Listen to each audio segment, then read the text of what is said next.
গণিত শুকরিয়া আদায় করছি যে মহান রাব্বুল ইজ্জত ওয়াল জালাল আমাদেরকে মেহেরবানি করে জুমাবারের অত্যন্ত গুরুত্বপূর্ণ একটি সময়ে এই মজলিসুল জিকিরে একত্রিত হওয়ার তৌফিক দিয়েছেন। এই জন্য আল্লাহ রাব্বুল আলামিনের শুকরিয়া আদায় করি, আলহামদুলিল্লাহ। আমরা গত আলোচনায় 16 নম্বর যেই মূলনীতি আলোচনা করেছিলাম সালাফদের মানহাজের উপর, সেটি ছিল ইসলামী রাষ্ট্র ও খেলাফত বা পৃথিবীতে আল্লাহর বান্দা ইমানদার ব্যক্তিদের কর্তৃত্ব ক্ষমতা প্রতিষ্ঠার বিষয় সম্পৃক্ত। আমরা এটা স্পষ্ট করে বলেছি, এটা আল্লাহ তাআলার পক্ষ থেকে একটি বড় অনুগ্রহ। আল্লাহ রাব্বুল আলামিন অনুগ্রহ করলে আল্লাহ রাব্বুল আলামিন দিবেন, আর আল্লাহ তাআলা যদি অনুগ্রহ না করেন সমস্ত পৃথিবীর মানুষ সকল প্রকার চেষ্টা করলেও সেটা লাভ করতে পারবে না।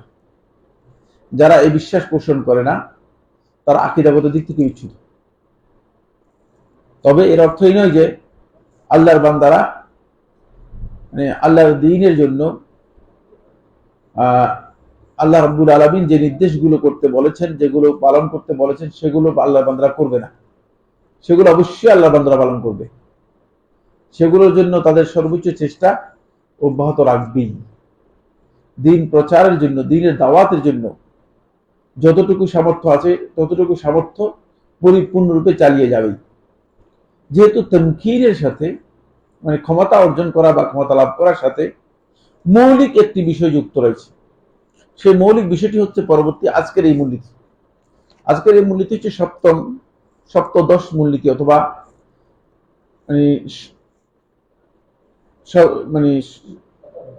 17তম মূলনীতি। 17তম মূলনীতি এটি হচ্ছে সালফে সালিহিনদের কাছে অত্যন্ত গুরুত্বপূর্ণ মূলনীতি। এটাই মূলত ইসলামের এবং মুসলিম উম্মার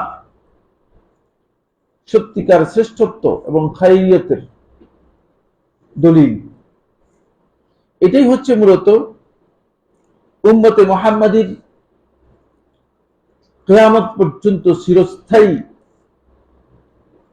এই জীবন বিধান টিকে থাকার একমাত্র চিরস্থায়ী ব্যবস্থাপনা আল্লাহর পক্ষ থেকে। আমরা মূলনীতিটি পড়ি, তারপর আমরা সামনের দিকে যাব।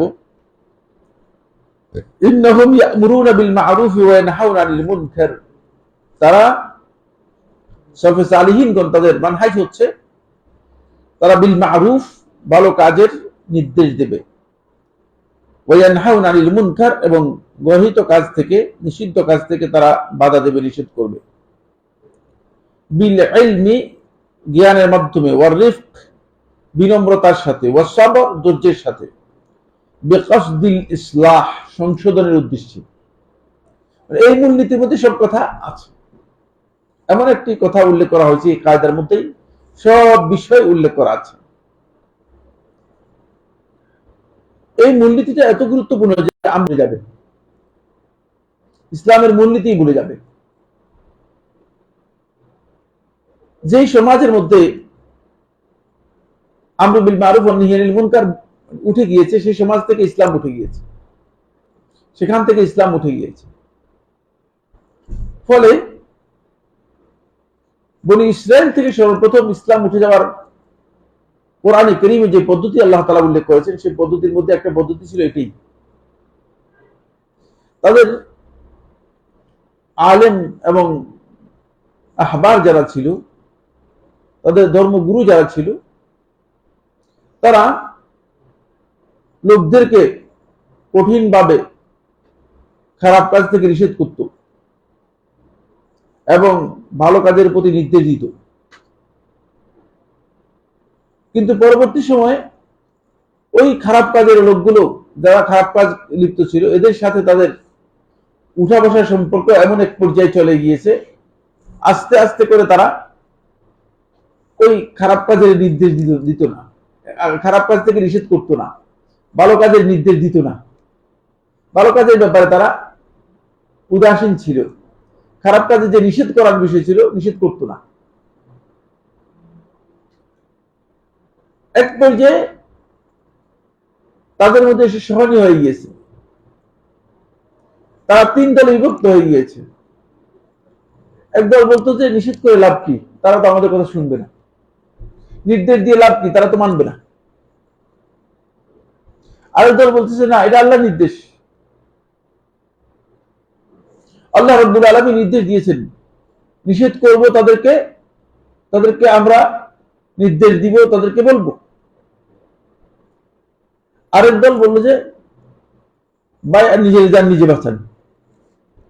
গ্রামেগঞ্জে লোক আছে বলে চাষা আপন দান বাছা, বুঝতে পেরেছেন? একদল বের হলো, বলে যে আপনার তাদের নিয়ে টেনশন কি, আপনার দায়িত্ব না, নিজের অয়েল ইউর ওন মেশিন। বুঝতে পেরেছেন না? আমাদেরকে এগুলো শিখাইছে, মানে এগুলো শিক্ষা দেয়, শিক্ষা দিয়ে ভালো জিনিস শিক্ষা, এগুলো স্বার্থপর বানানোর জন্য। বুঝতে পেরেছেন? যে নিজের চিন্তা নিজে করেন, ওই নিয়ে চিন্তা করবেন না। ফলে এই 3টা যে গ্রুপ তৈরি হলো, 3টা গ্রুপের মধ্যে ওই অয়েল রং মেশিন যারা আছে, যারা বলে যে ভাই আমার দরকার নেই, নিজে বাঁচলেই হলো, তাদেরকে আল্লাহ রাব্বুল আলামিন আযাব দিয়ে ধ্বংস করে দিয়েছেন, বানর শুকরে পরিণত করে দিয়েছেন, শুধুমাত্র আমরি বিল মারুফ ওয়া নাহি আনিল মুনকার থেকে দূরে সরে যাওয়ার কারণে। আল্লাহর আযাব এমন ভাবে এসেছে যে বানর এবং শুকরে পরিণত হয়ে গিয়েছে, এইভাবে পরিবর্তন করে দিয়েছেন। আর ওই সমস্ত লোক যারা বলছে যে শুনবে না, তাদেরকে আল্লাহ সুবহানাহু ওয়া তাআলা কি করেছেন, বানর এবং শুকরে পরিণত করে দিয়েছেন। আল্লাহর আযাব থেকে তারা বাঁচতে পারে নাই। আর একদল লোক যারা মনে করলো যে না, বলে যাই আল্লাহর নির্দেশ, লিমা তাইদুহুম, কেন তাদেরকে তোমরা উপদেশ দিচ্ছ, কেন বলতেছ? তখন তারা কথা বলেছে যে আল্লাহ তাআলা আমাদেরকে নির্দেশ দিয়েছেন, যেহেতু আল্লাহ তাআলা নির্দেশ দিয়েছেন, এই জন্য আল্লাহর নির্দেশ পালন করার জন্য আমরা এই কাজ করতেছি। আল্লাহ রাব্বুল আলামিন তাদেরকে আযাব থেকে বাঁচিয়ে দিয়েছেন, আযাব থেকে বেঁচে গিয়েছে।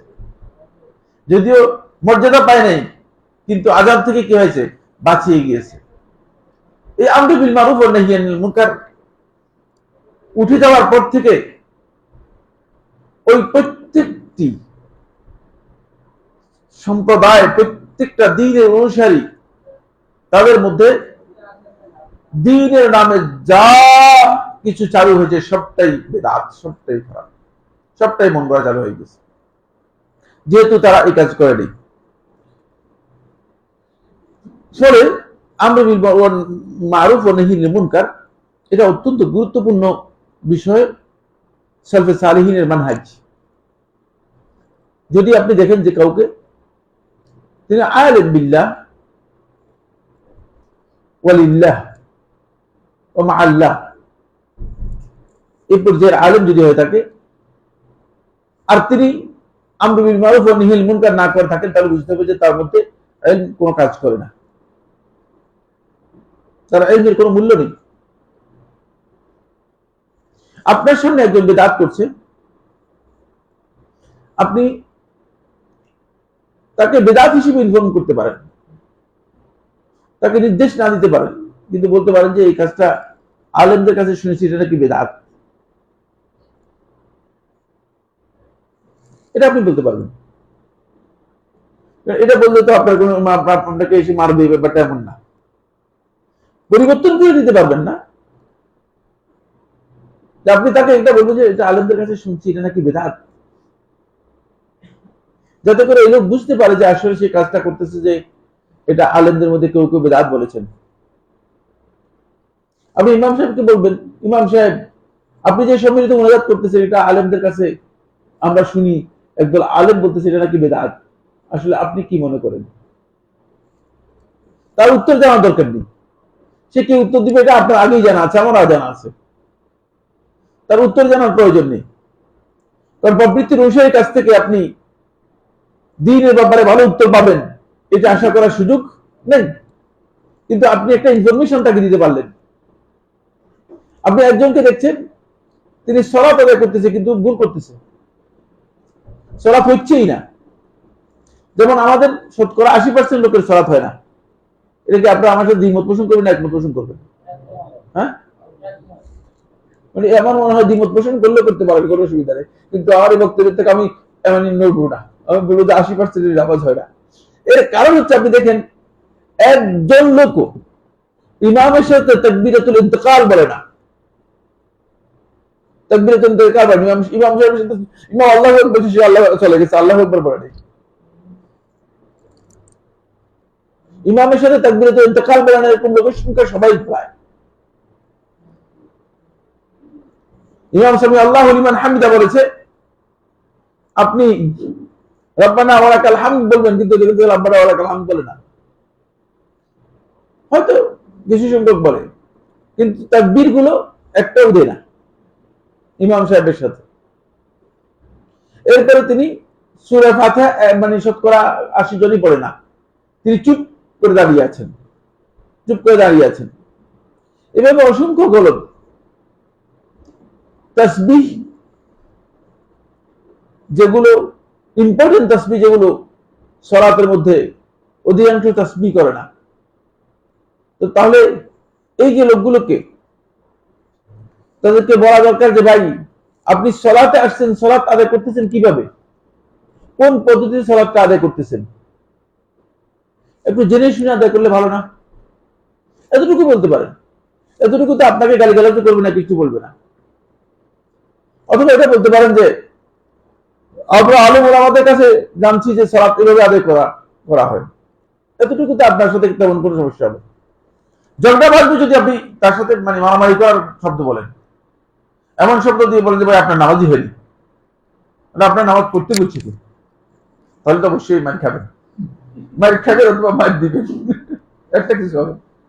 এই পদ্ধতিতে যাবেন না, এই পদ্ধতিতে যাবেন না। আসেন আমরা এখানে খুব গুরুত্বপূর্ণ আলোচনার আগে দলিলগুলো একটু জেনে নিই। আমর বিল মারুফ ওয়া নাহি আনিল মুনকার, এটা সালাফদের মানহাজ। এটা আমরা যারা ইমানদার আছি, ইমানদার প্রত্যেকটি ইমানদার ব্যক্তির মানহাজ।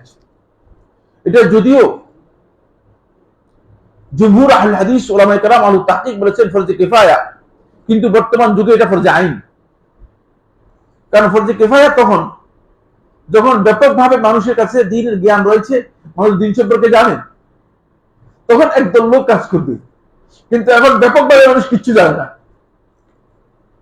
জানে না বলতে কিছুই জানে না, দ্বীনের ব্যাপারে জানার কোনো দরকারই মনে করে না। এই জন্য এখন এটা ফরজে আইন নয়, এটা এই ফরজে কিফায়া, এটা ফরজে আইন। সবাইকে এটা জানাতে হবে, সবার কাছে এই মেসেজ পৌঁছে দিতে হবে, ইসলামের বিষয়গুলো সবার কাছে তুলে ধরতে হবে।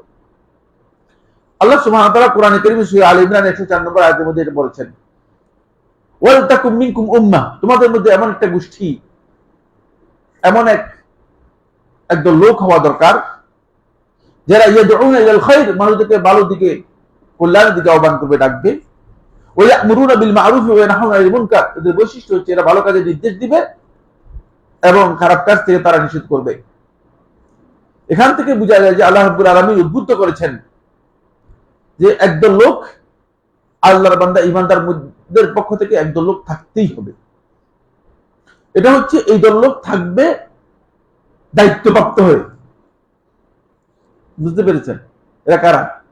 মানে এই দল লোক থাকবে, এরা দায়িত্বপ্রাপ্ত হয়ে থাকবে, এদের কাজই হচ্ছে এরা আমর বিল মারুফ ওয়া নাহি আনিল মুনকারের দায়িত্ব পালন করবে।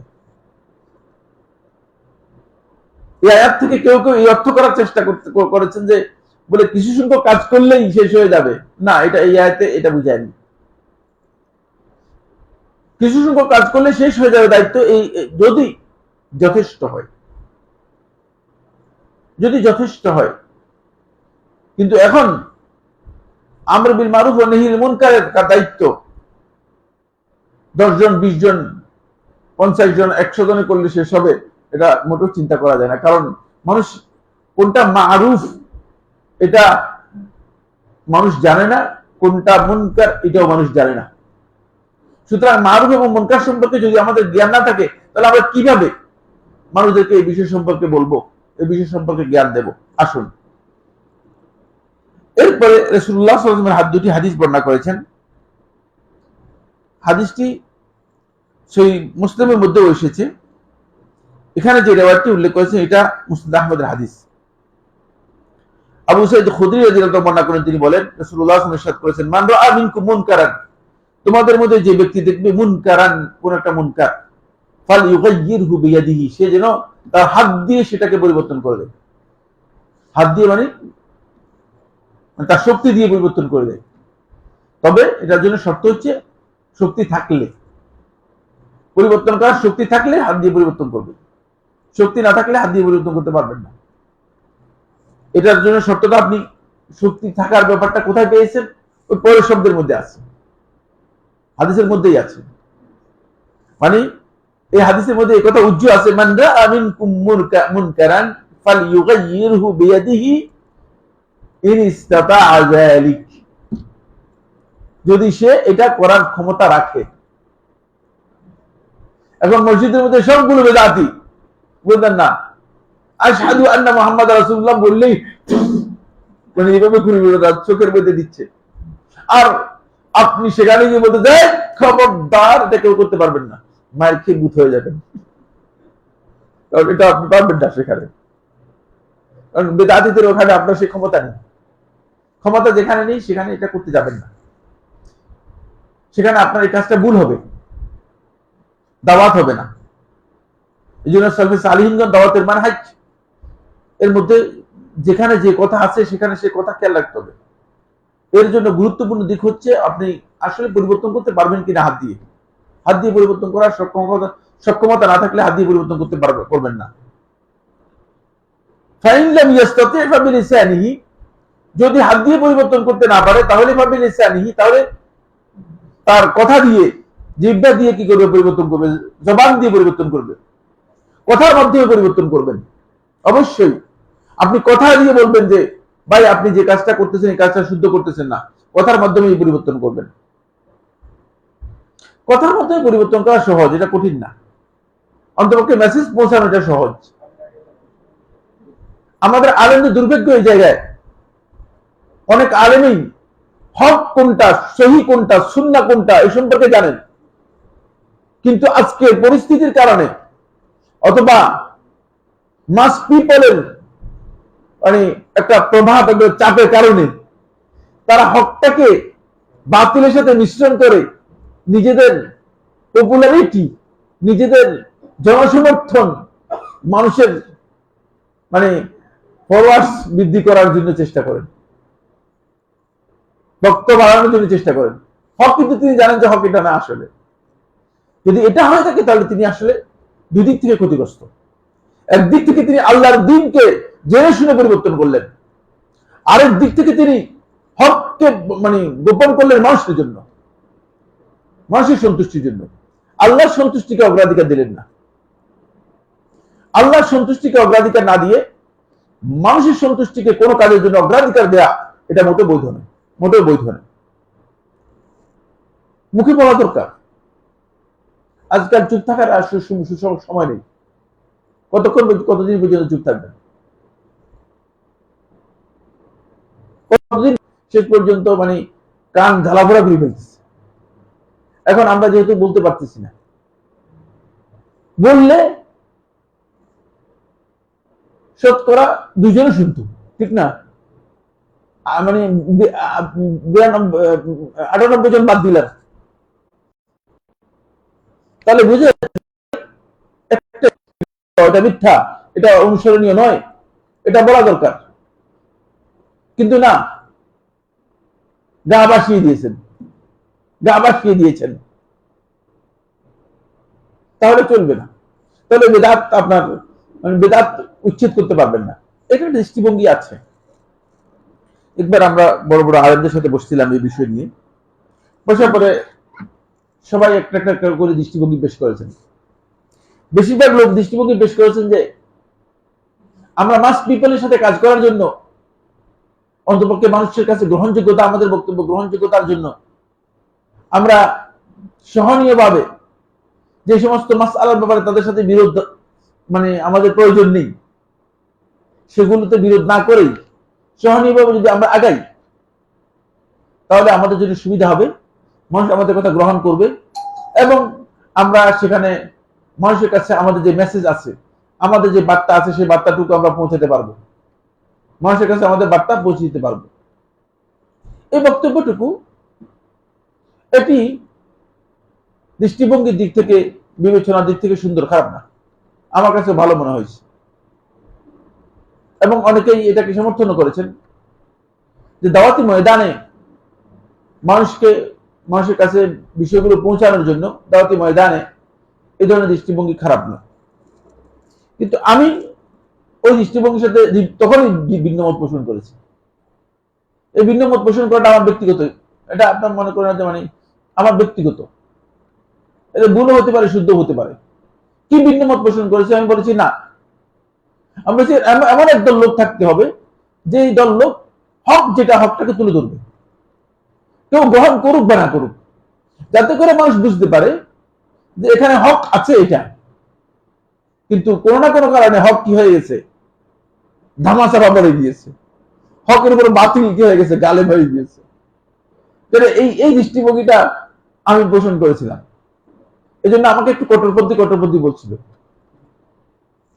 কিন্তু আলহামদুলিল্লাহ ওই কট্টরপন্থী আমি 2009 সাল থেকে আরম্ভ করে ওই কট্টরপন্থী লোকই আমি, ওই কট্টর চিন্তাধারার উপরে 2009 সাল থেকে আরম্ভ করে 2025 সাল পর্যন্ত আমি এনটিভিতে আপনার জিজ্ঞাসা প্রশ্ন উত্তর, লাইভ প্রশ্ন উত্তর সহ মানে রেকর্ডের প্রশ্ন উত্তর দিয়ে যাচ্ছি।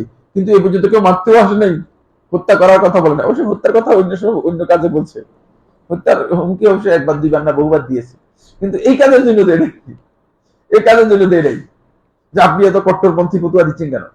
এমনি কিছু কিছু আলেম এসে হয়তো কর্তৃপক্ষের কাছে বলছে যে উনি তো আমাদের দিন পরিবর্তন করে দিচ্ছে, আমাদের মাযহাব পরিবর্তন করে দিচ্ছে। কর্তৃপক্ষ বলছে যে এটা তো আমরা জানি না, আমাদের কাছে দিন এবং মাযহাবের কোনো জ্ঞান নেই, আপনার উনার সাথে কথা বললে এটা ফাইনাল করতে পারবেন। আমরা তো মাযহাব, দিন এগুলো সম্পর্কে আমাদের কোনো ধারণা নেই, এটা উনার সাথেই বসলে হবে। তখন আর এমনি আমার সাথে কেউ বসতে আসে নাই, কর্তৃপক্ষের কাছে গিয়ে হয়তো এই ধরনের মানে বক্তব্য দিয়েছে যে উনি তো আমাদের দিন পরিবর্তন করে দিচ্ছেন। একবার আলেমদের একটা প্রোগ্রাম আমরা করলাম, দেশের বরেণ্য বড় আলেম যারা রয়েছেন, বিভিন্ন মসজিদের খতিব, প্রায় 200-250 আলেমের মানে এমবেসির পক্ষ থেকে, সৌদি এমবেসির পক্ষ থেকে গুলশানে বড় 5 স্টার হোটেলে হয়েছে। তো সেখানে আলেমদের ওই প্রোগ্রামে সেখানে মানে আমার একটা আর্টিকেল ছিল, আমার একটা আলোচনা ছিল, আবার অন্যান্যদের আলোচনা ছিল। শেষে একজন আলেম এবার হাত উঠে বলে যে সাইফুল্লাহ ভাই আমার কথা আছে। বলেন কথা কি আপনার? কথা হচ্ছে এই যে এটা কি সুন্দর হতো না আপনার জন্য যে আপনি যে মাসআলাগুলোর মধ্যে খেলাফ আছে,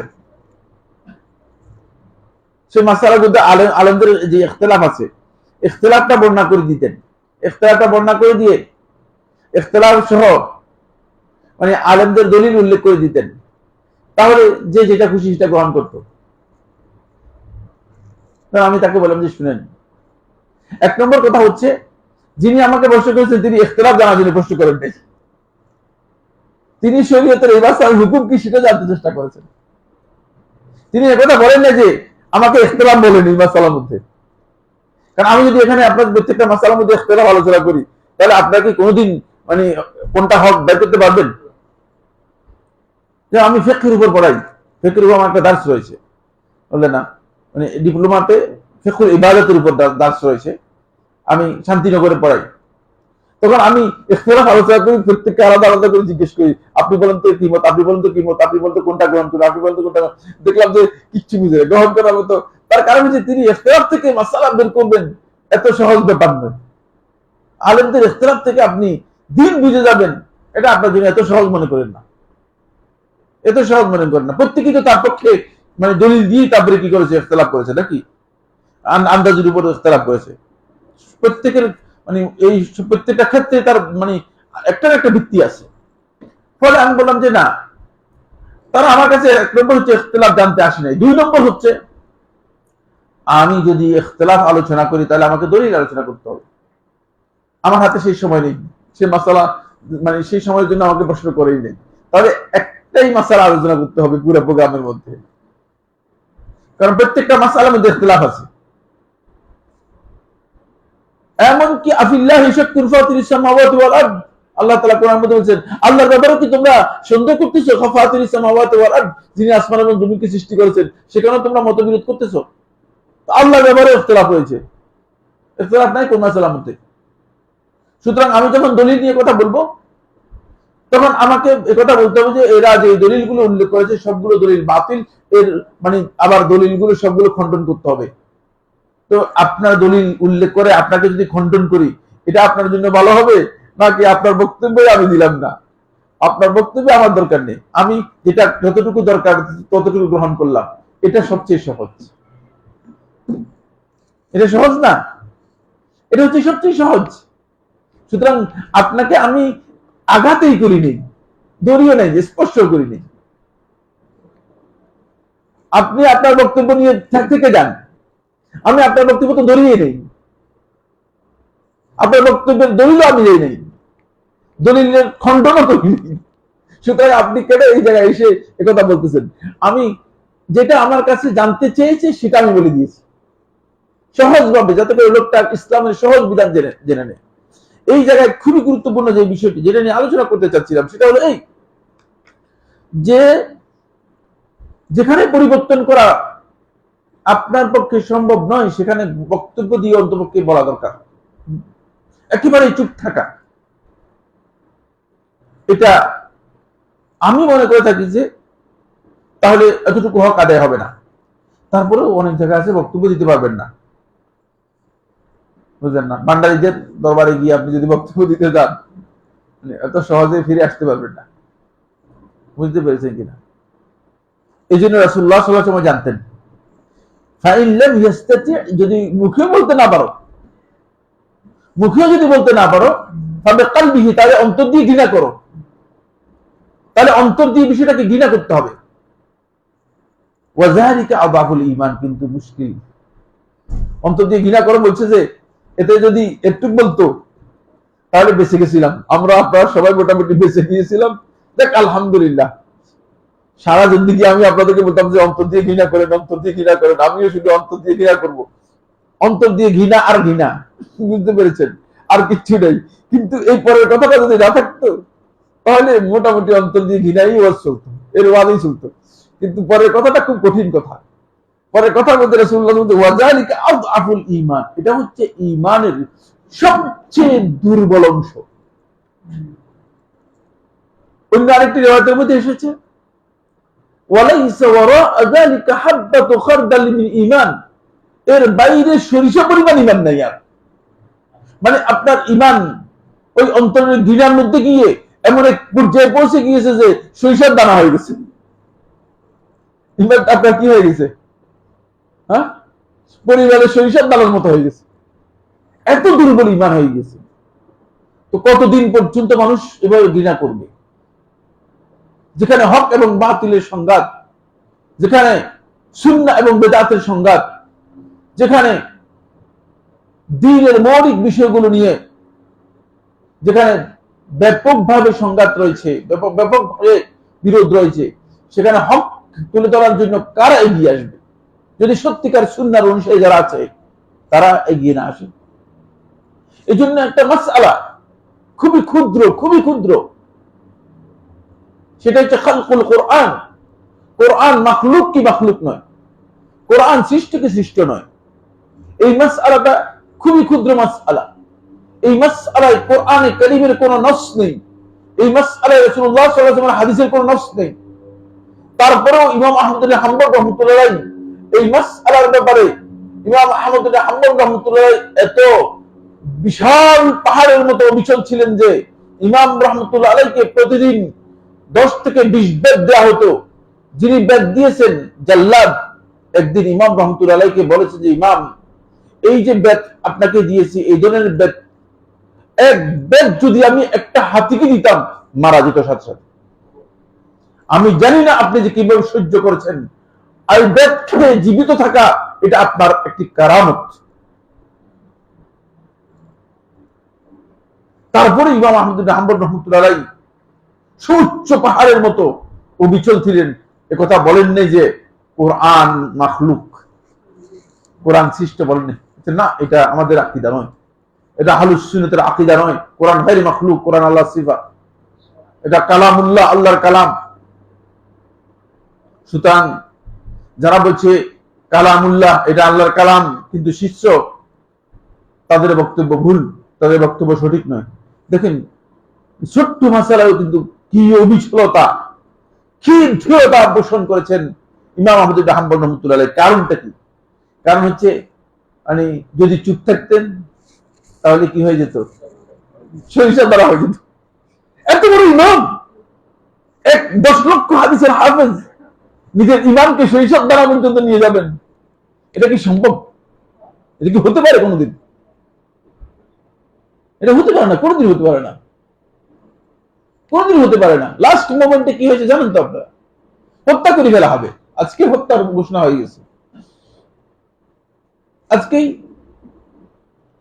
তার সাথে মনে হয় ইমাম আবু ইয়াহইয়া আল-বারুজি রাহমাতুল্লাহ আলাইহি এবং ইমাম আহমদ ইবনে হাম্বল রাহমাতুল্লাহ দুজনকেই গাধার উপর বেঁধে নিয়ে আসা হচ্ছে। দুজন ছিলেন, গাধার উপর বেঁধে নিয়ে আসা হচ্ছে জেলখানা থেকে, যেখানে আটক করে রাখা হয়েছিল। রাজ দরবার আনা হচ্ছে। রাজ দরবার থেকে একজন যাচ্ছিল, রাজ দরবার প্রহরীদের মধ্যে একজন দৌড় দিয়ে কান্নায় ভেঙে পড়ে। কারণ ইমাম আহমদ ইবনে হাম্বল রাহমাতুল্লাহ আলাইহি প্রচুর ভক্ত, প্রচুর তার ভালোবাসার মানুষ ছিল। কান্নায় ভেঙে পড়ে ইমাম আহমদ ইবনে হাম্বল রাহমাতুল্লাহর কাছে মানে গেল, পথে গিয়ে বলল যে ইমাম, আজকে মুতাসিম বিল্লাহ, আল্লাহর নামে কসম করে তরবারি উন্মুক্ত করে দাঁড়িয়ে আছে যে আল্লাহর কসম আজকে আহমদ ইবনে হাম্বলকে আমি হত্যা করব।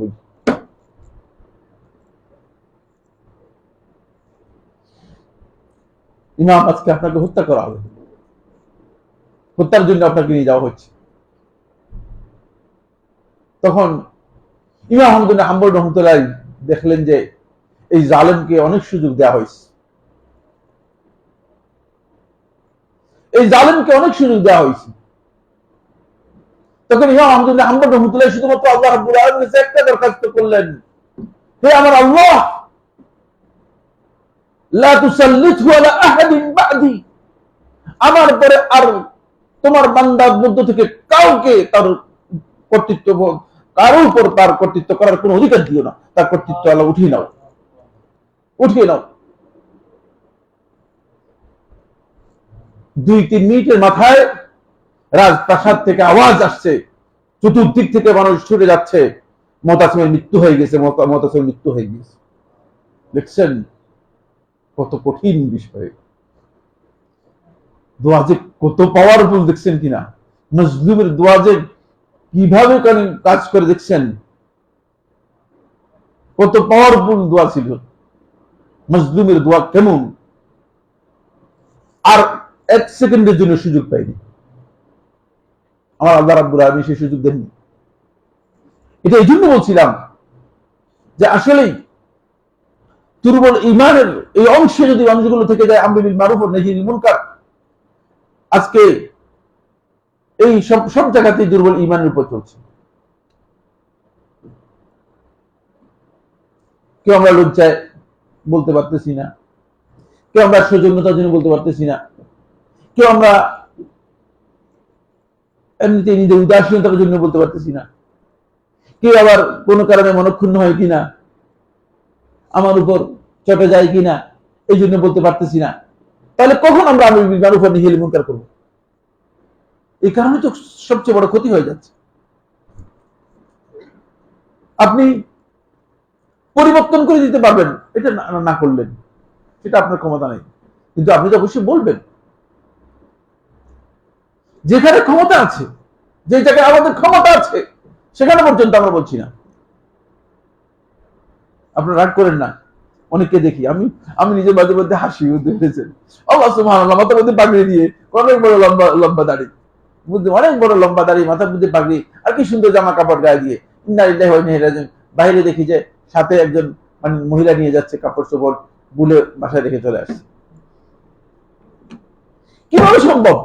বলেন আপনি, আপনার কর্তৃত্বের মধ্যে আছে তো। অন্য কারো ওয়াইফ নিয়ে যাচ্ছে নাকি তিনি জানেন। এটা মাঝে মধ্যে বিভিন্ন জায়গায় আমি তখন হাসি, এই লোকটা আরে আল্লাহর দিন বুঝতে তার সমস্যা হয়ে গিয়েছে, আল্লাহর দিন বুঝতে সমস্যা হয়ে গিয়েছে।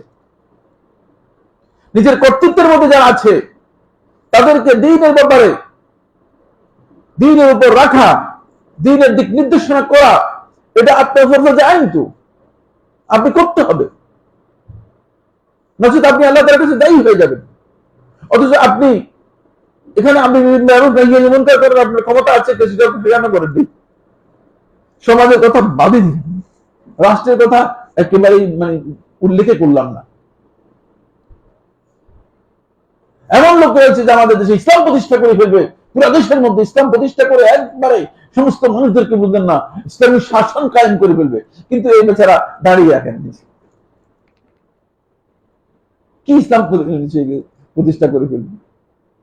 এগুলো কেন?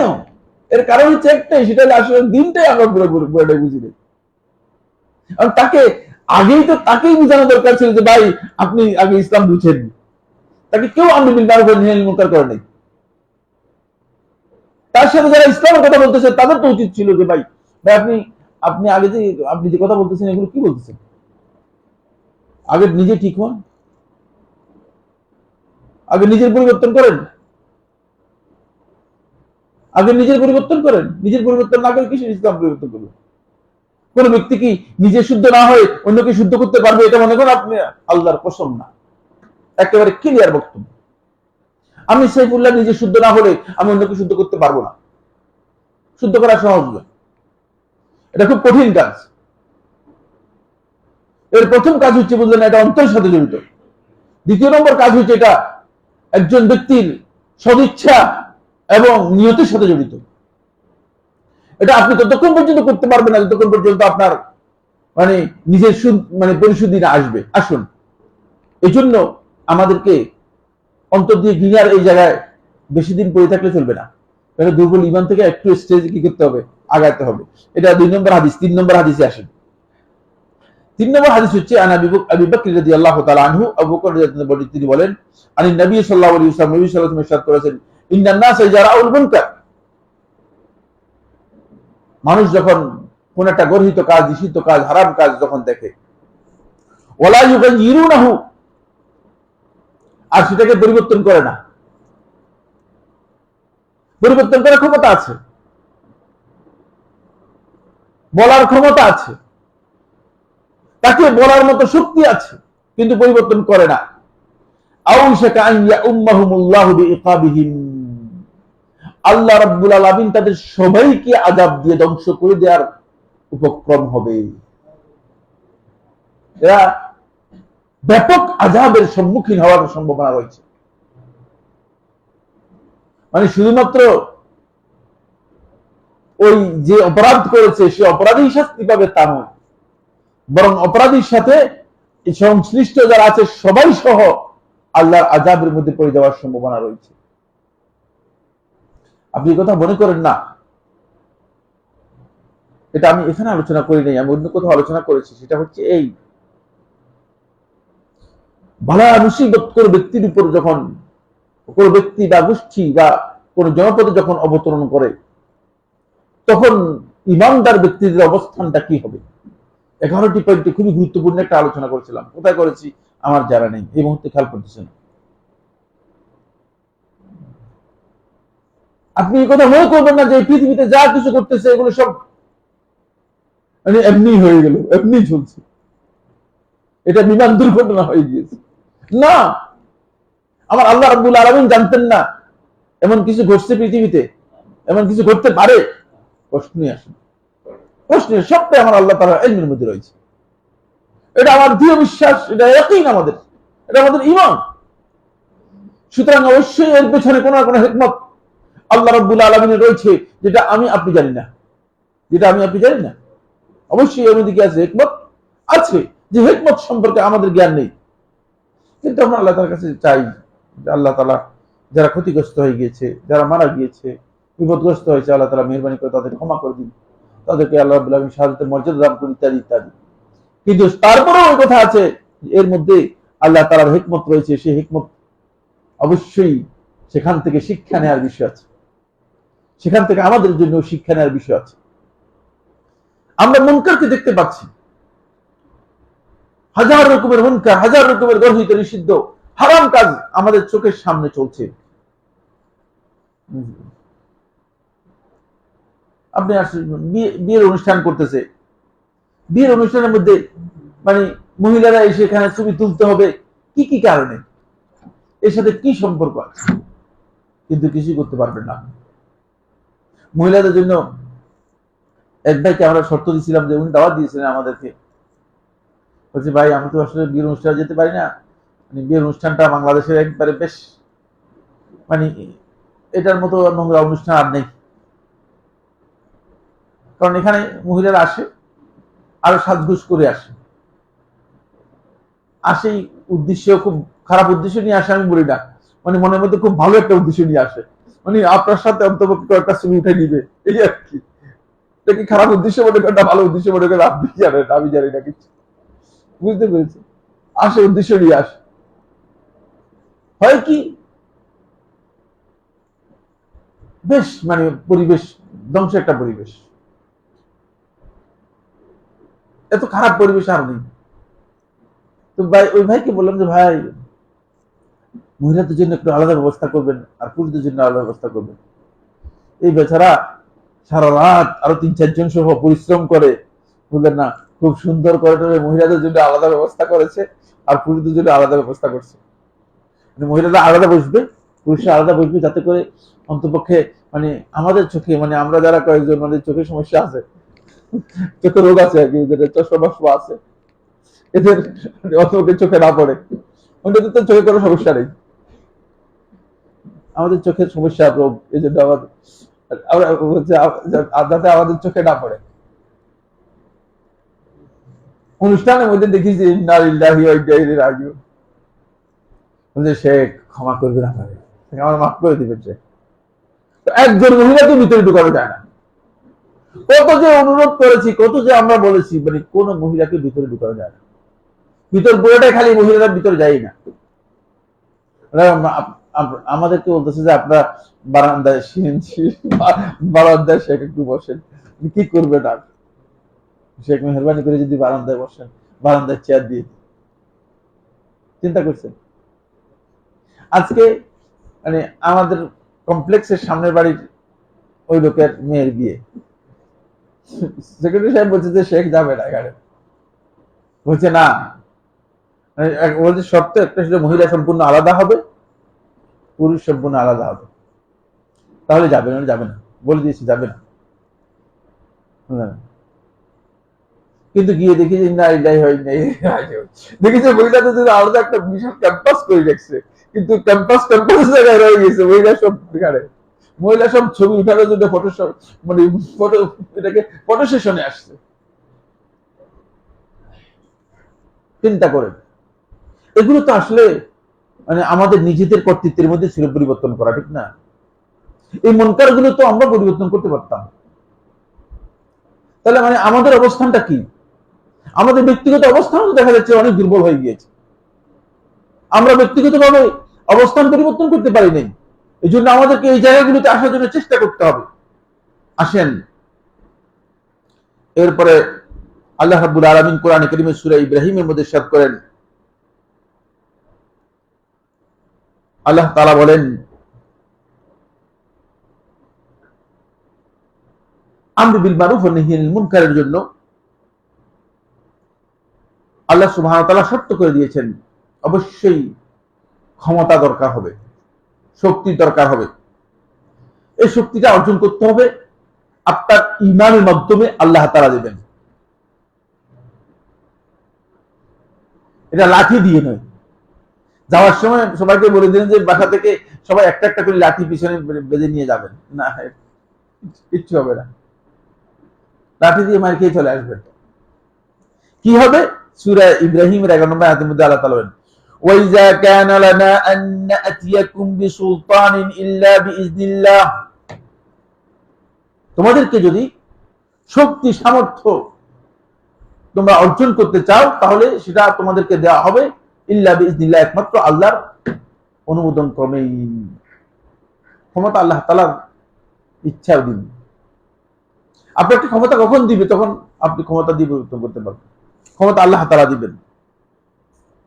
এক্ষেত্রে আমর বিল মারুফ ওয়া নাহyi আনিল মুনকারের জন্য মারুফ কি জিনিস সেটাও জানা শর্ত, মুনকার কি জিনিস সেটাও জানা শর্ত। অনেকে আছে যে মারুফ আর মুনকার সম্পর্কে না জেনে তিনি আবার আমর বিল মারুফ ওয়া নাহyi আনিল মুনকার করেন। আমি মসজিদে বসে নামাজ পড়তেছিলাম, আমি একজনকে বললাম যে ভাই একামত দেন, না একামত লাগবে না একামত লাগবে না নামাজ পড়ার, মানে সে আমার থেকে বড় জ্ঞান, একামত লাগবে না। আমাকে শুনেন, আপনি দেন, অসুবিধা কিসের, সব পাইবেন, আর কিছু বললাম না, আর কি বলবো। আমাদের দেশে প্রচুর লোক আছে দিন সম্পর্কে না জেনে আন্দাজের উপর মেরে দিচ্ছে, ধাক্কা দিয়ে সবকিছু মনে করে যে নিজের মন মতো করার চেষ্টা করে, এটা হারাম। আমর বিল মারুফ ওয়া নাহyi আনিল মুনকার, এটা কি মারুফ কিনা আপনি যেটা বলছেন সামনে একটা আলোচনা হবে। আর যেটা আপনি মুনকার হিসেবে নিষিদ্ধ করতে চাচ্ছেন এটা কি মুনকার কিনা এটা নিশ্চিত আপনাকে জানতে হবে, অন্যথায় আপনি কিয়ামতের দিন আটকা পড়ে যাবেন। সূরা নাহলের 116 নম্বর আয়াত, ওয়ালা তাকুলু লিমা তাসিফু আলসিনাতুকুমুল কাযিব হাযা হালালু ওয়া হাযা হারাম। তোমাদের মন, তোমাদের মানে ইচ্ছা যেটা চায়, তোমাদের মুখের মধ্যে যেভাবে আসে মিথ্যা আল্লাহর উপর, মিথ্যার উপরে এই কথা বলো না, হাযা হালালু ওয়া হাযা হারাম, এটা হালাল এটা হারাম। তোমাদের মন মতো হালাল হারাম নির্ধারণ করে দিবে না। আল্লাহ তাআলা যেটা হালাল এবং হারাম নির্ধারণ করেছেন সেটাকে হালাল করতে হবে, যেটা হারাম করেছেন সেটাকে হারাম করতে হবে। সুতরাং হালাল হারামের ক্ষেত্রে আমাদেরকে এই পদ্ধতি অবলম্বন করতে হবে। এটা হচ্ছে দলিল। আপনি মারুফ এবং মুনকার অবশ্যই জানতে হবে। এর জন্য মারুফকে মুনকার হিসেবে পরিণত করে মুনকারকে মারুফে পরিণত করলে চলবে না। কারণ এখন আপনি একদল লোক মনে করেছে মিলাদ হচ্ছে সুন্নত, এখন মিলাদ হচ্ছে সুন্নত। এখন এই লোকেরা যদি আপনি বলেন যে ভাই মিলাদ হারাম, মানে এত সহজে আপনি তার কাছ থেকে মার পাবেন নাকি? কারণ সে তো জানে যে মিলাদের মতো সুন্নত আল্লাহর জমিনে আর কোনো নাই, কিচ্ছু নেই।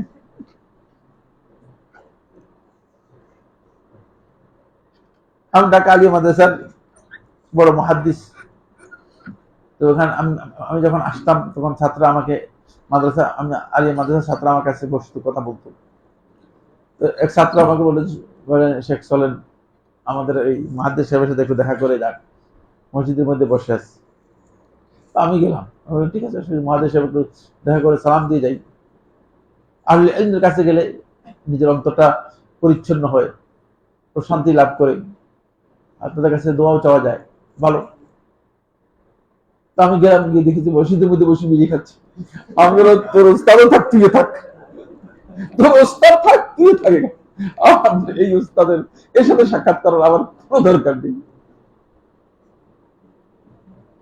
আর এটা যারা বিড়ি খায় এরা তো অন্তরকে মসজিদে বসে বিড়ি খায় না, ঠিক না? এরকম লোক দেখছেন? এর দিন এত নিচে নেমে নিয়েছে যে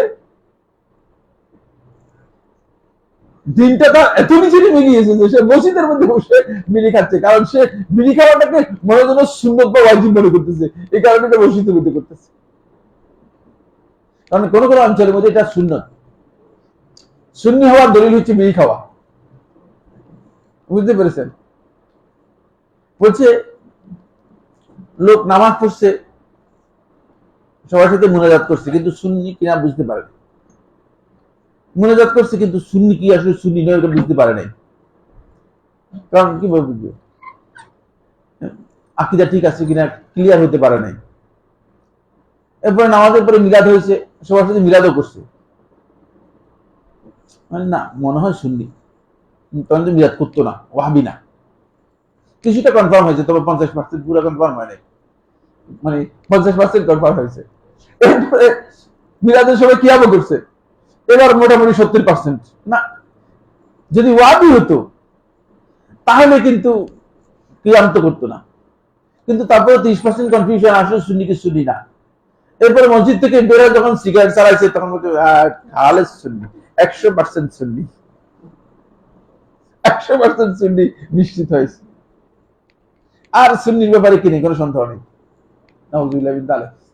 এই যে অবস্থা, এগুলো এই কারণে হয়েছে যে আসলে হালাল হারাম সব প্রবৃত্তি অনুযায়ী আমরা চলছি।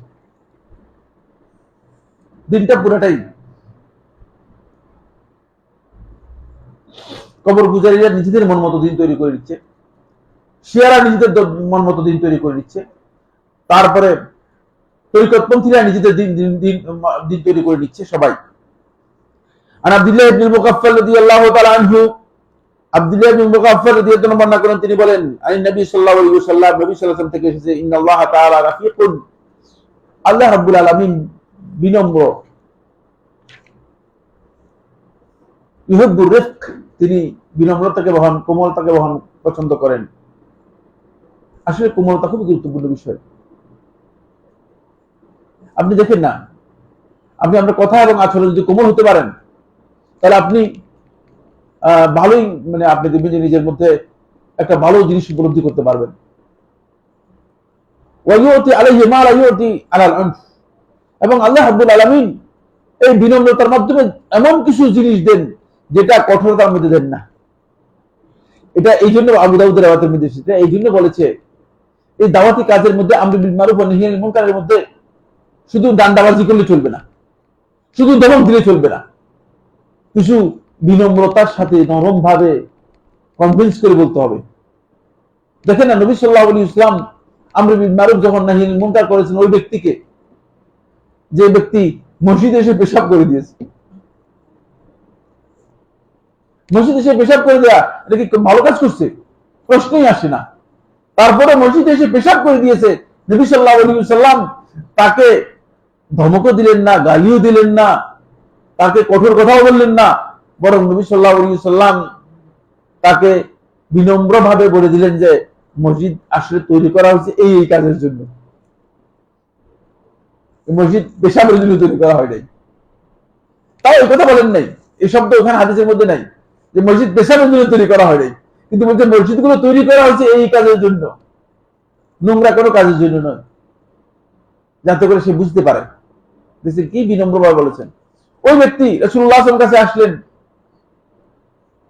যেটা মানে আল্লাহ রাসূল সাল্লাল্লাহু আলাইহি ওয়াসাল্লাম কঠিন ভাবে নিষেধ করে দিয়েছেন, জেনা ব্যভিচার, যেটা জাহেলী সমাজেও নিষিদ্ধ। জাহেলী সমাজে স্বাধীন নারীরা জেনা করাকে সবচেয়ে নিকৃষ্টতম কাজ হিসেবে মনে করত জাহেলী সমাজে, বুঝতে পারি। আর আমাদের এই বর্তমান যুগের সভ্য সমাজে জেনা আর পতিতাবৃত্তিকে জব হিসেবে বন্ধুদের স্বীকৃতি দেওয়ার জন্য এখানে মিছিল করার জন্য চেষ্টা করতেছে। কি চিন্তা করেন, মানে জাহিলিয়ত থেকে কত নিচে নেমেছে, কয়শো ফুট নিচে নেমেছে জাহিলিয়তের। জাহিলিয়ত যে পর্যায়ে ছিল সেখান থেকে অন্ততপক্ষে মানে 1000 ফুট নিচে নেমে গিয়ে তারা এখন বলতেছে যে জেনাবে বিচার পতিতাবৃত্তি এটা একটা জব হবে। নাউযুবিল্লাহ মিন যালিক। এই জবের পরে পরবর্তী সময়ে এই নারীদের দশা কি হবে? এই নারীরা এই সমাজের কি কাজে লাগবে? এই সমাজে তারা কি করবে? গোটা সমাজ ব্যবস্থাকে ভেঙে খান খান করে দেওয়ার জন্য মূলত এই ধরনের প্রচেষ্টা করা হচ্ছে। আর সেটাকে এস্টাবলিশ করার জন্য আবার জাতিসংঘের মানবাধিকার কমিশন নিয়ে আসতে হবে। তারা মানে আর মায়ানমার দেখে না, যেখানে 18 থেকে 20 বছর পর্যন্ত মানুষদেরকে বিচারে হত্যা করতেছে, সেখানে মানবাধিকার নেই? সেখানে মানবাধিকার কোন দিকে গেল? ফিলিস্তিনে 1947 সাল থেকে মানবাধিকার কোথায় গেল? সিরিয়াতে মানবাধিকার কোথায় গেল? 5 লক্ষ লোককে যে হত্যা করা হলো, সেগুলো দেখে না। বাংলাদেশকে দেখতেছে মানবাধিকারের জন্য। কারণ এগুলো হচ্ছে বুঝলেন সবই ষড়যন্ত্র, সবই সমস্যা, সবই সমস্যা। এখন বলবেন তাও সমস্যা, বলবেন না তাও সমস্যা, এমন এক পর্যায়ে চলে গেছে, বললেও সমস্যা, না বললেও সমস্যা, বিপদগ্রস্ত অবস্থা। কিন্তু আল্লাহ রাসূল সাল্লাল্লাহু আলাইহি ওয়াসাল্লাম ক্লিয়ার করেছেন, সেটা হচ্ছে এই সব জায়গায় কিন্তু কঠোরতা চলে না, কঠোরতা সব জায়গায় চলবে না। এই জন্য আমর বিল মারুফ ওয়া নাহি আনিল মুনকারের প্রথম স্তরটাই হচ্ছে বিনম্রতার সাথে, কোমল ভাবে, নরম ভাবে আমাদেরকে আমর বিল মারুফ ওয়া নাহি আনিল মুনকার করতে হবে। আর এটা নবী এবং রাসূলদের কাজ। এই সম্পর্কে কোরআনে কারীমের মধ্যে আল্লাহ তাআলা বলেছেন, অনেকগুলো আয়াত রয়েছে। আমি এত লম্বা কথা বলতে চাচ্ছি না, শুধু শেখুল ইসলাম ইবনে তাইমিয়া অনেকগুলো লম্বা অনেক দলিল, প্রচুর দলিল রয়েছে, এই দলিলগুলোর আলোচনা করবো না। সামনে গুরুত্বপূর্ণ কিছু বিষয় রয়েছে, সেগুলো দৃষ্টি আকর্ষণ করবো সময়ের দিকে লক্ষ্য রেখে। ও সময় তো প্রায় শেষের দিকে চলে আসছে। শেখুল ইসলাম ইবনে তাইমিয়া রাহমাতুল্লাহি আলাইহি আমর বিল মারুফ ওয়া নাহি আনিল মুনকার সম্পর্কে মাজমু ফাতাওয়াতে 13 নম্বর খণ্ডের 96 পৃষ্ঠায় খুব গুরুত্বপূর্ণ একটি ইনফরমেশন দিয়েছেন। সেই ইনফরমেশন হচ্ছে আমর বিল মারুফ ওয়া নাহি আনিল মুনকারের এই কাজে লিপ্ত হলে এটা বাধ্যতামূলক নয় যে মানে আপনি একেবারেই মানে মারুফ পুরোটাই প্রতিষ্ঠা করে দিবেন, কিছু প্রতিষ্ঠা করলেও আপনার লাভ। মুনকার পুরোটাই আপনি দূর করে ফেলবেন, কিছু মুনকার দূর করতে পারলেও আপনার লাভ। আপনি যদি মুনকারের মধ্যে বড় মুনকার থেকে ছোট মুনকারে তাদেরকে নিয়ে আসতে পারেন, তাহলে আপনার লাভ। শেখুল ইসলাম কথা বলেছেন। যেমন শেখুল ইসলাম রাহিমাহুল্লাহ তাআলা উদাহরণ দিয়েছেন, যেমন একদল লোক শিরকে লিপ্ত আছে অথবা হত্যা লিপ্ত আছে, তাদেরকে শিরক এবং হত্যা থেকে আপনি দূরে সরিয়ে দিয়ে তাদেরকে মধ্যে লাগাই দিলেন, তো মদ তো হারাম, ঠিক না? ভালো কাজে লাগাইছেন নাকি? কিন্তু তাদেরকে কঠিন একটা জঘন্যতম অপরাধ থেকে মদের মানে এর সাথে যুক্ত করে দিয়ে তাদেরকে মাতলামির মধ্যে নিয়ে গেলেন। অথবা দেখছেন যে এই লোকগুলো ভয়ঙ্কর অপরাধের মধ্যে রয়েছে, এদের জন্য টুর্নামেন্ট চালু করে দিয়ে খেলার মধ্যে মাথায় দিলেন, তাহলে কিন্তু এখানে কিন্তু এটা আমর বিল মারুফ নাহি আনিল মুনকার। কিছুটা কি হয়েছে, কিছুটা পরিবর্তন হয়েছে, এটা পরিবর্তন হয়েছে। এই জন্য শেখ রহমতুল্লাহ আলাইহি খুব সুন্দর কথা ফায়ুক্তানাউ, এবার শুনেন শব্দটা, ফায়ুক্তানাউ বিল খাইরিল ইয়াসিরি ইযা লাম ইয়াহসুল কাসীরু, যদিও অনেক বেশি খায়ের কল্যাণ হাসিল না হয় তাকে, সামান্য কিছু হাসিল হলেও এটাও যথেষ্ট। এটা মনে করার সুযোগ নাই যে সামান্য হয়ে গিয়েছে। দেখেন না, নূহ আলাইহিস সালাম দাওয়াত দিতে শেষ, দান শেষ, তারপরে মুজাহিদ ইবনে জাফর রাহমাতুল্লাহ বলতেছেন 950 বছর দাওয়াত দিয়ে 40 জন কি করেছে, ইসলাম গ্রহণ করেছে। 950 40 বাগ দাও তো, বাগ দিয়ে কতজন হয়, কত বছরে একজন ইসলাম গ্রহণ করেছে? কোন অসুবিধা নেই, কোন অসুবিধা নেই, আপনার দাওয়াতে কোন অসুবিধা নেই, আপনার কোনো ক্ষতি হয়নি। আপনি আল্লাহ তাআলার কাছে যে মর্যাদার জন্য আল্লাহ রাব্বুল আলামিন আপনাকে প্রতিশ্রুতি দিয়েছেন, সেই মর্যাদা নিশ্চিত পেয়ে যাবেন, আপনার কোনো অসুবিধা নেই। এটার জন্য আপনার কিছু আসে যায় না। এই জন্য শেখুল ইসলাম রহমতুল্লাহ বলেছেন, পরিবর্তন খায়ের একটু হয়েছে। লোকটা আগে চুরি করত, এখন চুরি করে না, চুরির কাজ ছেড়ে দিছে, কিন্তু মাঝে মধ্যে মিথ্যাটা বলে আর কি, তাহলে কিছুটা খায়ের হয়েছে। একেবারে আপনার কথায় যে একেবারে কিচ্ছু হয় নাই, যে কথা কিছু হয়েছে, পরিবর্তনের কিছু দিকে আপনাকে আসতে হবে।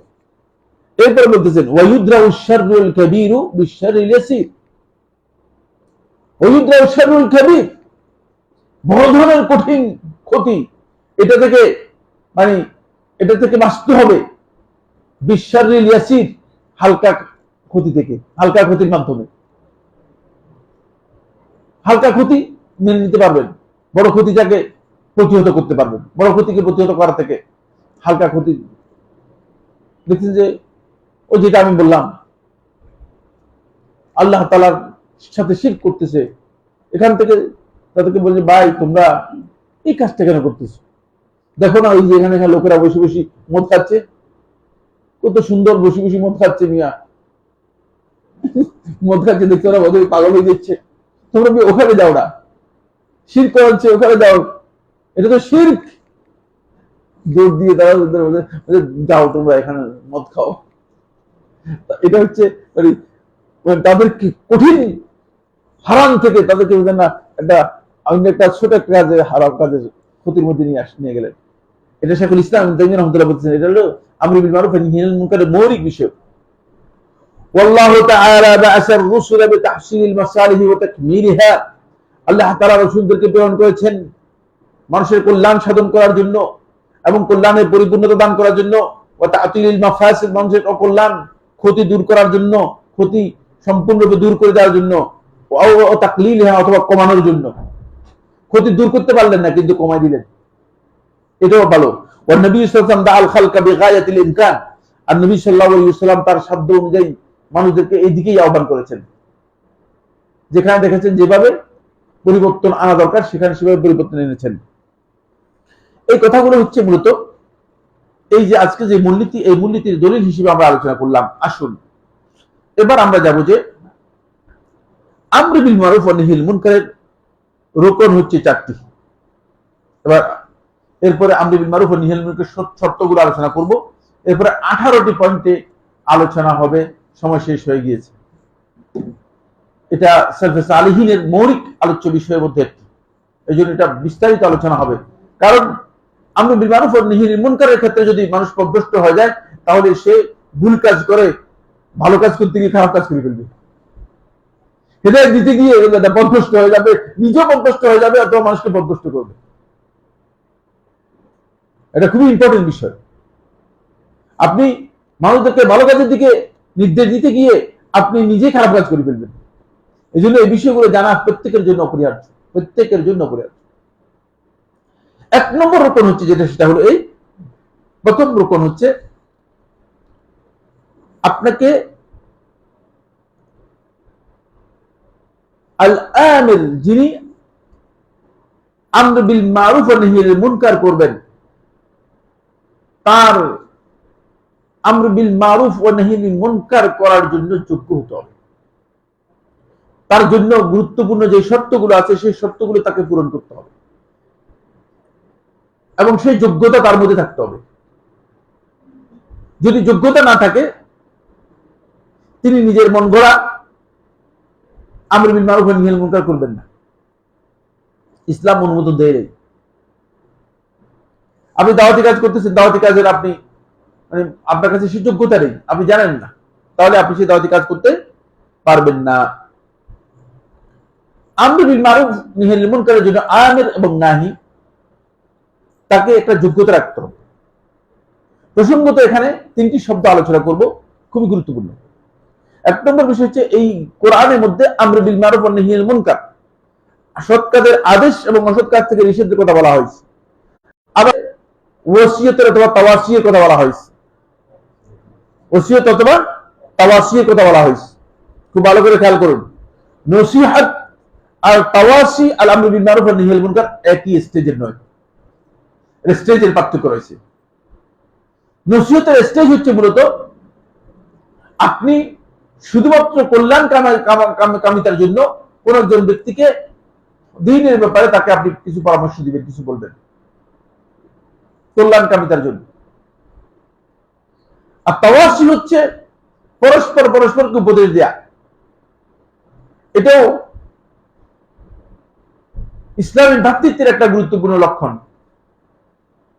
কিন্তু আমর বিল মারুফ ওয়া নাহিল মুনকার এটা আমর, নির্দেশ, নাহি হচ্ছে নিষেধ। এটা ওই নসিহতের মতো নয়, এটার ভাষাটা একটু ভিন্ন জিনিস। আপনাকে নির্দেশ দিতে হলে নির্দেশের জায়গায় যেতে হবে, অন্তপক্ষে নির্দেশ দেওয়ার মতো সে জায়গায় আসতে হবে। যেমন নাম কি? তানবীর না? এবং তানবীর যদি তার বাপকে গিয়ে নির্দেশ দেয়, তাহলে এই নির্দেশ ঠিক হবে তো? কি মনে করেন আপনারা? হ্যাঁ, ঠিক হবে? ঠিক হবে কিনা? না, কারণ ছেলে বাপকে নির্দেশ দিতে পারে না, বান্দা আল্লাহ রাব্বুল আলামিনকে নির্দেশ দিতে পারেন না। আপনি যদি অফিসের বস আছেন, বস রেগে বলে তোমাকে নির্দেশ দিচ্ছি যে, মানে এটা কি নির্দেশ হবে কিনা? এটা নির্দেশ না, ওই নির্দেশে পাগলের কাজ হবে। তোর বস মনে করবে যে এর তো আজকে দেখি যে একেবারেই শেষ, লোক দেখে বলবে যে পাগলা গাড়াতে পাঠিয়ে দাও। কারণ নির্দেশের জায়গায় এটা রয়েছে। এই জন্য নির্দেশ যিনি দিবেন অথবা নিষেধ যিনি করবেন, খেয়াল রাখতে হবে নির্দেশদাতা এবং নিষেধদাতা তাকে নির্দেশ দেওয়ার মতো, নিষেধ দেওয়ার মতো উপযুক্ততা থাকতে হবে। উপযুক্ততার দিকগুলো হচ্ছে সর্বমোট 6টি। এগুলো লিখে রাখেন, গুরুত্বপূর্ণ। সর্বমোট 6টি পয়েন্ট রয়েছে, এটা খুবই অপরিহার্য বিষয়। 1 নম্বর হচ্ছে অবশ্যই তার ভালো কাজ কোনটা, মারুফ কোনটা, মুনকার কোনটা, এই বিষয় সম্পর্কে তার জ্ঞান থাকতে হবে। হালাল হারামেরই জ্ঞান নেই, ভালো কাজেরই জ্ঞান নেই। আপনি একজনের বললেন যে ভাই আপনি তো উজু করছি, আপনার উজু হয় নাই। কেন ভাই উজু হয় নাই কেন? তো কান মশে করেন নাই। এখন আপনি আগে জানতে হবে, কান মাসের মাসালা সম্পর্কে জানতে হবে, অথবা গান মাসের মাসালা সম্পর্কে জানতে হবে, তারপরে আপনাকে বলতে হবে, খেয়াল রাখতে হবে, এই মাসালাগুলো সম্পর্কে জ্ঞান নিতে হবে। এজন্য প্রথম হচ্ছে অবশ্যই আইয়াকুনা আলিমান, অবশ্যই তাকে বিমা ইয়ামুরু বিহি, যে বিষয় নির্দেশ দিবে সেগুলো জ্ঞান থাকতে হবে, ওয়ায়ানহা আনহু, এবং যে বিষয় নিষেধ করবে সেই নিষেধ থেকে জ্ঞান থাকতে হবে। হাত্তা লা ইয়ানহান নাস আম্মা আহাল্লাহুল্লাহ, আল্লাহ তাআলা যেটা হালাল করেছেন সেটা থেকে যাতে নিষেধ না করে। ফতোয়া দিয়ে আপনি বললেন যে খরগোশের গোশত খাওয়া হারাম, এখন আপনি জানেন না আসলে খাওয়া কি হালাল কি হারাম। কুকুরের গোশত সম্পর্কে ফতোয়া দিয়ে দিয়েছেন বলে কুকুরের গোশত খাওয়া হারাম। জানেন কিনা কুকুরের গোশত হালাল না হারাম? ঠিক না? মাঝখান দিয়ে একটা গন্ডগোল বেঁচে গেছিল গোড়ার গোশত নিয়ে, করতে গিয়ে যদি লাগছিল, দেখেছি পত্র পত্রিকায় সোশ্যাল মিডিয়ায় বেশ হইচই গোড়ার গোশত দিয়ে, বুঝতে পেরেছে কিনা? এখন আগে তো আপনাকে জানতে হবে মানুষকে কি হালাল থেকে নিষেধ করে দিচ্ছেন কিনা, এটা আপনার জ্ঞান থাকতে হবে, জ্ঞান না থাকলে চলবে না।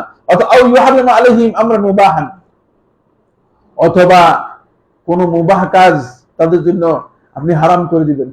আপনি জানেন যে আপনি আন্দাজে না জেনে না বৈধ কাজ করে দিবেন, এটা আপনার জন্য হারাম। অনেকে আছে একদম এটাকে হারাম করে দিচ্ছেন প্রচুর মাসআলা। মানে আমি তো একজনের শুনছি যে বলছে পেপসি খাওয়া হারাম।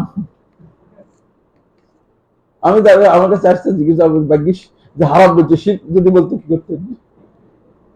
যে ফতোয়া দিচ্ছে, ফতোয়ার যে স্টাইল, পড়ালেখার যে জ্ঞান, সে জ্ঞানে যদি সে হারাম না বলে শিরক বলতে আপনি কি করতেন?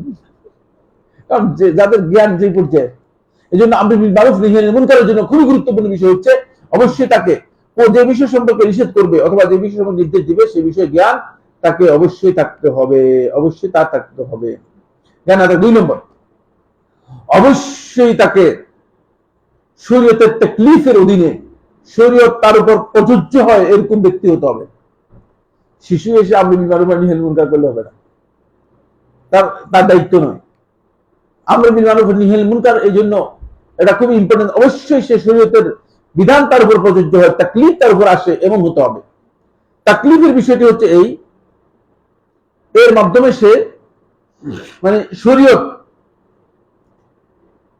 মানে তার উপর প্রযোজ্য হবে শরীয়তের বিধানগুলো এমন পর্যায়ে তাকে আসবে। এর জন্য 2টি শর্ত, তাকলিফের জন্য 2টি শর্ত। 1 নম্বর হচ্ছে আইয়াকুনা কাদিরান আলা ফাহমি দলিল তাকলিফ, শরীয়তের যে দলিল তাকলিফ, তাকলিফের যে দলিলগুলো আছে এগুলো বুঝে এমন হতে হবে, নির্দেশ বুঝে শরীয়তের এরকম পর্যায়ে হতে হবে। কারণ সে ব্যক্তি যদি শরীয়তের দলিল না বুঝে এরকম হলে চলবে না। পাগলের আমর বিল মারুফ নাহি আনিল মুনকার দরকার নেই, আদা পাগলের দরকার নেই। পাগল 5 প্রকার ফিকহের কিতাবের মধ্যে আসছে, এই 5 প্রকার কোন প্রকার আমার কি নেই। আমার কাছে একজন আসছে, একজন ভূত টেলিফোন করে, বুঝতে পেরেছেন? লাস্টে আমি ফতোয়া দিয়ে দিয়েছি, বলছি শুনেন আপনি যদি 1 লক্ষ বা 2 লক্ষ বারো আপনার স্ত্রীকে তালাক দেন, তালাক হবে না। কোন কি আপনি আর কি যাই আমি বলছি, এটাই ফতোয়া। মানে এমন পাগলের পাগল, এই পাগলের যদি তার স্ত্রীকে নাও বলে তাহলে তালাক হবে, কিচ্ছু হবে না, কিচ্ছু হবে না। এটা আপনি জানতে হবে। আপনি তো মানে এখন শরীয়তের বিধিবিধানগুলো বুঝতে হলে আপনাকে অবশ্যই ওই বিষয় সম্পর্কে বুঝতে হবে, এই লোকটা শরীয়তের তাকলিফ তার উপর প্রযোজ্য হয় কিনা। 2 নম্বর, আইয়াকুনাল মুকাল্লাফু আহলান লিমা কুল্লিফা বিহি, শরীয়তের যে বিধানগুলো তার উপর প্রযোজ্য মানে তাকে পালন করতে বলা হয়েছে সেগুলোর জন্য সে যোগ্য হতে হবে, উপযুক্ত হতে হবে। এটা হলো 2 নম্বর শর্ত। 3 নম্বর শর্ত হচ্ছে অবশ্যই আমর বিল মারুফ নাহি আনিল মুনকার যে করবে তার সক্ষমতা থাকতে হবে। সক্ষমতা 2 প্রকার, একটা হচ্ছে শারীরিক সক্ষমতা, আর একটি হচ্ছে তার আমর বিল মারুফ নাহি আনিল মুনকার করার সক্ষমতা। মানে এখানে কর্তৃত্ব থাকতে হবে। সক্ষমতা বলতে এখানে কর্তৃত্বকে বুঝাচ্ছি। আপনি যে অফিসে আছেন সেখানে যাদের উপর কর্তৃত্ব আছে এদের উপর কর্তৃত্ব থাকতে হবে। যদি কর্তৃত্ব না থাকে তাহলে আপনি সেখানে আপনি আমি নিহাল মুনকার করতে পারবেন না। সক্ষমতার বিষয়টি এই জন্য গুরুত্বপূর্ণ, কারণ হলো নির্দেশ দেওয়ার জন্য অবশ্যই নির্দেশদাতাকে অথবা নিষেধ করার জন্য অবশ্যই নিষেধকর্তাকে তার মানে সেই শক্তি থাকতে হবে, সেই পাওয়ারটা থাকতে হবে। হয়তো অভিভাবক হবেন, অথবা বস হবেন, অথবা দায়িত্বশীল হবেন, অথবা আহলুল ইলম হবেন। বুঝতে পেরেছেন কিনা? এই পর্যায়ের হবেন, আপনি একজন হলে হবে না। আমরু বিল মারুফ ওয়া নাহয়ি আনিল মুনকারের জন্য এই সক্ষমতা খুবই গুরুত্বপূর্ণ। ফলে ইলম ছাড়া যদি কেউ আমরু বিল মারুফ ওয়া নাহয়ি আনিল মুনকার করে, তিনি ভুল কাজ করবেন। এ বিষয়ে মুআজ ইবনে জাবাল রাদিয়াল্লাহু তাআলা থেকে বর্ণিত একটি আসার রয়েছে। আসারের মধ্যে মুআজ রাদিয়াল্লাহু তাআলা বলেন, মান আবাদাল্লাহ বিগাইরি ইলমিন, যে ব্যক্তি ইলম ছাড়া আল্লাহ তাআলার ইবাদত করবে। আর আমাদের অধিকাংশ লোকই মূলত ইবাদত এখন করতেছে ইলম ছাড়া, বেশিরভাগ ক্ষেত্রে ইলম ছাড়া। মুআজ ইবনে জাবাল রাদিয়াল্লাহু তাআলা বর্ণনা করতেছেন, তিনি বলেন, মান আবাদাল্লাহ বিগাইরি ইলমিন, যে ব্যক্তি ইবাদত করবে বিগাইরি ইলম ছাড়া, কানা ইউফসিদু আকসারা মিম্মা ইউসলিহ, সে বেশি পরিমাণে বিপর্যয় তৈরি করবে যতটুকু সংশোধন করবে তার চেয়ে। সংশোধনের চেয়ে বিপর্যয় তার বেশি হবে। এই জন্য ইলমটা এখানে খুবই গুরুত্বপূর্ণ বিষয়। 4 নম্বর পয়েন্ট, আল আমানাহ, অবশ্যই তাকে দ্বীনের ব্যাপারে আমানতদার হতে হবে। এখানে খুবই গুরুত্বপূর্ণ বিষয় আছে।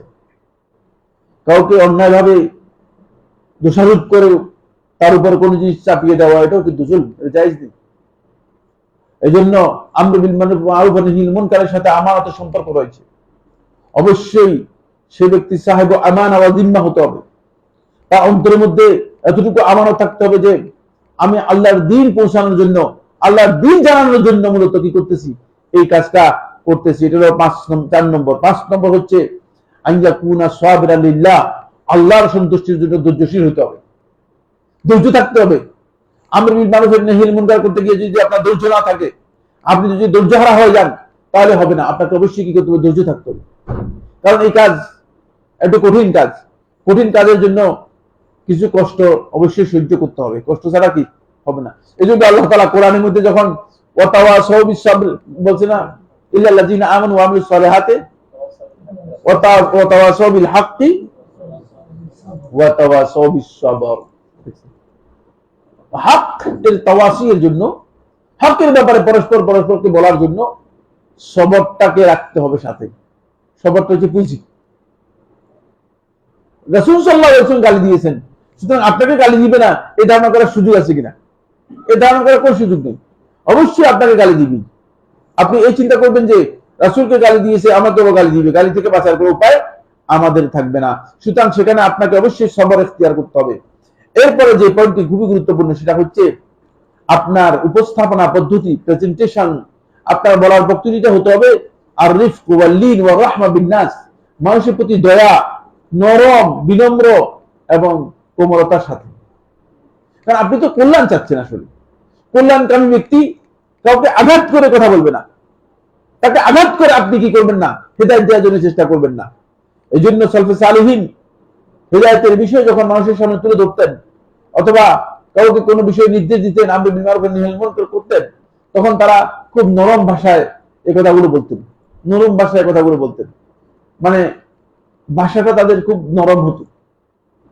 আল্লাহ রাব্বুল আলামিন এই কারণে নবী এবং রাসূলদেরকে পর্যন্ত নরম কথা বলতে বলেছেন। নবী এবং রাসূলদেরকে যদি নরম কথা বলতে বলেন, তাহলে আমরা কোথায়? সুতরাং আমাদের তো অবশ্যই সেক্ষেত্রে নরম কথা বলা আমাদের জন্য খুবই অপরিহার্য একটি বিষয়। অবশ্যই আমাদেরকে নরম কথায় সেখানে যেতে হবে। এবার আসুন এরপরে যে পয়েন্টটি নিয়ে আমরা কথা বলবো, এটা বললাম আমরু বিল মারুফ নাহয়ি আনিল মুনকারের প্রথম রুকন হচ্ছে কি, আল আমির। আল আমিরের আরেকটা ইসলামী পরিভাষা হচ্ছে আল মুহতাসিব। আল মুহতাসিব বলা হয় তাকে, যে হিসবায়ের কাজ করে, সংশোধনের কাজ করে, মানুষদেরকে সংশোধনের জন্য যে কাজ করে থাকে তাকে মুহতাসিব বলা হয় থাকে। সে আমর বিল মারুফ ওয়া নাহি আনিল কাজ যারা করে থাকে তাদেরকেও মানে মুহতাসিব বলা হয়। শেখুল ইসলাম ইবনে তাইমিয়া রাহমাতুল্লাহ আলাইহি বিষয়ে একটা কিতাব লিখেছেন, সেই কিতাবের নাম হচ্ছে কিতাবুল হিসবা। সেখানে সব বিস্তারিত আলোচনা করেছেন। মুহতাসিবের এই 6টি বৈশিষ্ট্য ইবনুল কাইয়্যিম রাহমাতুল্লাহ তার কিতাবের মধ্যে উল্লেখ করেছেন। যে বৈশিষ্ট্যগুলো আমরা উল্লেখ করলাম, যেগুলো অবশ্যই মুহতাসিবের জন্য থাকতে হবে, আমের যিনি নির্দেশ দিবেন অথবা নিষেধ করবেন তার থাকতে হবে। এরপরের পয়েন্টটি হচ্ছে মারুফ কাকে বলে। মারুফ হচ্ছে কুল্লু তাআতিন লিল্লাহ, প্রত্যেক আল্লাহর আনুগত্য যে কাজের মধ্যে রয়েছে এই সবগুলোকে মারুফ বলা হয় থাকে। কিন্তু আকাল্লুল মারুফ, যেটা আপনি ইউমারু বিহি হুয়াল ওয়াজিব, এটা খুব ভালো করে বুঝেন, খুব ইম্পর্টেন্ট বিষয়। আকাল্লুল মারুফ, সর্বনিম্ন মারুফ, ইউমারু বিহি, যেটা নির্দেশ দেওয়া হবে সেটা হচ্ছে ওয়াজিবের ব্যাপারে, সুন্নত অথবা নফলের জন্য। তাহাজ্জুদ পড়ে না এই জন্য কাউকে ধমক দিতে পারবেন না, বুঝতে পেরেছেন? এ ব্যাপারে উপদেশ দিতে পারেন, এ ব্যাপারে তাকে নসিহত করতে পারেন, কিন্তু এ ব্যাপারে আমর নেই। আমরটা হবে মানে আকাল্লুল মারুফ, সর্বনিম্ন মারুফ হচ্ছে যেটার উপর মারুফ শব্দটা মানে যেটা নির্দেশ দিতে হবে সেটা হচ্ছে ওয়াজিব। ফরজ এবং ওয়াজিবের ক্ষেত্রে মারুফ হচ্ছে, কারণ এটা শরীয়তে আপনাকে এর জন্য দায়বদ্ধতা আছে। শরীয়তে যে সমস্ত বিষয়ে দায়বদ্ধতা নেই মারুফ, সেগুলোর ব্যাপারে মানুষদেরকে আমরা উপদেশ দিব,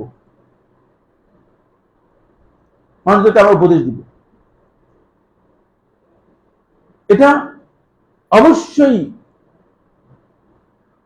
সুন্নতের ক্ষেত্রে প্রযোজ্য হবে, এমনকি মুস্তাহাবের ক্ষেত্রে প্রযোজ্য হবে। এটা আপনি মানুষদেরকে বলতে পারবেন, কিন্তু আমল করতে পারবেন না, নির্দেশ দিতে পারবেন না। নির্দেশ দিতে হলে নির্দেশটা ভারী হয়ে যাবে এখানে। তার উপর করণীয়, মনে করেন কোন একজন ব্যক্তি সুন্নত ফরজ সালাতে পরে যে রাওয়াতিব আছে, সুন্নাত গুলো আছে, সেগুলো পড়ে না, অথবা ফরজ ভিতরের নামাজ যেগুলো আছে ভিতরের নামাজ পড়ে না। ইমাম আহমদ ইবনে হাম্বল রাহমাতুল্লাহ আলাইহি তিনি বলেছেন যে এই ব্যক্তি ইন্নাহু রাজুলুন সু, ওই লোকটা ভালো না। লা আকবালু শাহাদাতাহু, না আমি যদি দেখি যে আসলে এরকম লোক হয় তাহলে তার সাক্ষী গ্রহণ করব না। কিন্তু এটা বলে না যে মানে সে গুনার কাজ করতেছে, দেখছেন? কারণ এটা মারুফের উপর যে পড়ে নাই, নির্দেশ দিতে হবে। মারুফের উপর যে পড়ে যায় যেটা নির্দেশ দিতে হবে। তাহলে মারুফের ব্যাপারটা বুঝতে পেরেছেন। ওয়াল মুনকার কুল্লু মাসিয়াতিন লিল্লাহ, মুনকারের পরিচয় হচ্ছে আল্লাহ তাআলার অবাধ্যতা যা কিছুর মধ্যে আছে সবটাই মুনকার। যত কাজের মধ্যে আল্লাহ রাব্বুল আলামিনের অবাধ্যতা আছে সবটাই মুনকার। কুল্লু মাসিয়াতিন লিল্লাহ, যত কাজের মধ্যে আল্লাহ তাআলার অবাধ্যতা আছে সবটাই কি? মুনকার। তবে আকাল্লু মুনকারিন ইউনহা আনহু, সর্বনিম্ন মুনকার যেটা থেকে নিষেধ করা হবে মানে সেটা হচ্ছে আল মাসিয়াল মুতলাকা, মানে যেখানেই আল্লাহ তাআলার অবাধ্যতা আছে। কারণ আল্লাহ তাআলার অবাধ্যতা এটাকে ক্ষুদ্র করে দেখার কোনো সুযোগ নেই, এটা মারুফের চেয়ে ভিন্ন ধরনের। এজন্য ভালো কাজ, আপনি ভালো কাজের ব্যাপারে আপনাকে ইসলামী শরীয়তের মধ্যে নির্দেশ দেওয়া আছে, যেটা সেটা হলো ভালো কাজটা আপনি শান্তমতো করবেন। কিন্তু নিষিদ্ধ কাজ যেটা, এটা পরিপূর্ণরূপে বর্জন করবেন। তাহলে আমরা মারুফ এবং মুনকার সম্পর্কে জানতে পারলাম। মারুফ এবং মুনকার সম্পর্কে জানতে পারলাম। সামনে মারুফ এবং মুনকারের বৈশিষ্ট্য সম্পর্কে কিছু কথা বলবো, এটা খুবই ইম্পর্টেন্ট ইনশাআল্লাহ তাআলা, যদি আমার খেয়াল থাকে। আগামী দার্সের মধ্যে সময় শেষ হয়ে গিয়েছে, আজকে আমরা এখানে শেষ করছি। আপনাদের যদি কোনো প্রশ্ন থাকে আসবে, একটা প্রশ্ন লিখিত আছে। আসসালামু আলাইকুম শেখ, কেমন আছেন?